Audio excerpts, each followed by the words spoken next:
सिखों के पहले गुरु गुरु नानक देव जी का इंसानों के लिए योगदान दुनिया भर के सामने है।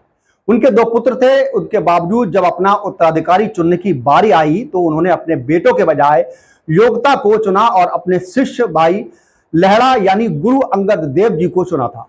गुरु अंगद देव जी की पुण्यतिथि पर आइए इसके बारे में हम आपको पूरी जानकारी देते हैं। सिखों के दूसरे गुरु अंगद देव जी का जन्म 31 मार्च 1504 ईस्वी को हुआ था। साल 1552 में मार्च में ही 28 तारीख को उन्होंने शरीर का त्याग दिया था। उनका वास्तविक नाम लहड़ा सिंह था। गुरु नानक जी के शिष्य थे।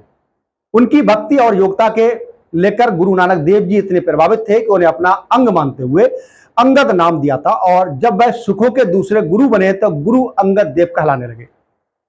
दरअसल जब गुरु नानक देव जी ने यात्राएं शुरू की तो उन्होंने साथ में लहड़ा, मर्दाना, रामदास और बाला रहते थे। बताया जा रहा है कि गुरु नानक देव जी इन चारों के साथ ही अपने दोनों बेटों की समय समय पर परीक्षा लेते रहते थे। जब उत्तराधिकारी नियुक्त करने की बारी आई तब श्री गुरु नानक देव जी ने दोनों पुत्रों लहड़ा यानी गुरु अंगद देव जी और बाकी तीनों शिष्यों का कठिन परीक्षा ली। इसमें बाकी सब असफल रहे, लेकिन हर परीक्षा में खरा उतरने के बाद अंगद देव जी को उन्होंने अपना उत्तराधिकारी बनाया था। बताया जाता है कि गुरु नानक देव जी ने ऐसी एक दो नहीं कुल 7 परीक्षा ली थी। पहली परीक्षा में उन्होंने कीचड़ के ढेर में पड़ी घास फूस को गहरी सिर पर उठाने के लिए कहा। इसमें अंगद देव जी ने सफलता हासिल करी। फिर नानक देव जी ने एक धर्मशाला में मरी चुहिया उठाकर उन सभी को बाहर फेंकने के लिए कहा था। तब का समय ऐसा था कि ऐसा काम सिर्फ शूद्र लोग करते थे।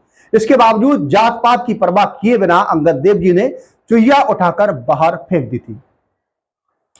ऐसा ही तीसरी परीक्षा के दौरान गुरु नानक देव जी ने मेले में एक कटोरा निकालने के लिए कहा तो उन्होंने दोनों पुत्रों ने ऐसे करने से मना कर दिया था। अंगद देव जी गुरु का आदेश मानते हुए इस काम को करने के लिए खुशी खुशी तैयार हो गए थे।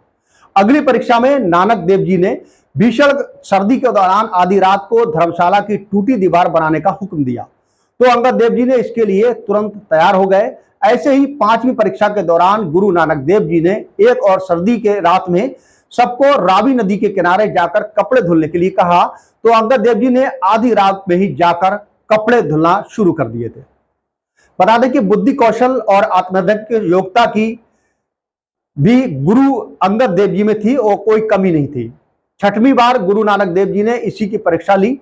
उन्होंने एक रात पूछा कि रात बीत चुकी है। तब अंगद देव जी ने उत्तर दिया कि परमेश्वर को जितनी रात बीतनी थी वो बीत गई है, अब जितनी बाकी रहनी चाहिए उतनी ही रात बची है। इस पर गुरु नानक देव जी समझ गए कि गुरु अंगद देव जी आध्यात्मिक की चरम सीमा पर पहुंच चुके हैं। इसके बाद 7वीं परीक्षा लेने के लिए गुरु नानक देव जी ने शमशान में मुर्दा खाने के लिए कहा तो अंगद देव जी ने इसके लिए तुरंत तैयार हो गए। उसके बाद गुरु नानक देव जी ने उनको सीने से लगा लिया और अपना उत्तराधिकारी बनाया।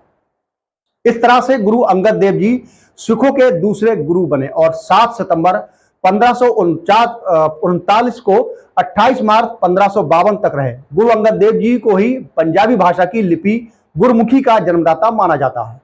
बताया जाता है कि पंजाब के हरिके गांव में उनका जन्म हुआ और उनके पिता फेरूमल एक व्यापारी थे। उनकी मां का नाम रामो था। कई बार माता को माता भगीराय, मनसा देवी और दया कौर के नाम से भी जाना जाता है।